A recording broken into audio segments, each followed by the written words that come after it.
Village finishing up phase 1 of its transitional employment center for individuals with special needs. News Channel 10's Paige Stockton learns more about construction updates and when Hope Village is scheduled to be completed.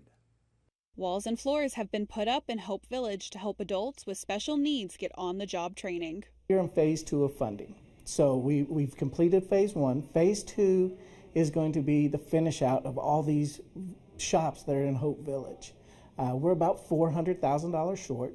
So that has all been raised through community, business partners, fundraisers. Hope Village will include a deli, coffee and tea shop, ice cream parlor, a daycare, an embroidery and print screen shop, amongst other things. They're finishing up the interior framing right now, and so they'll move on to the sheetrocking and putting the floors in. And oh my goodness, it's starting to take form.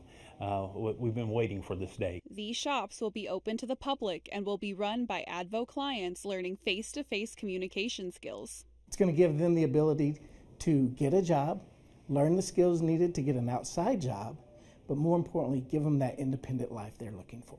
Phase 1 construction is scheduled to be completed around October, and Phase 2 funding still needs $400,000 to finish the shops.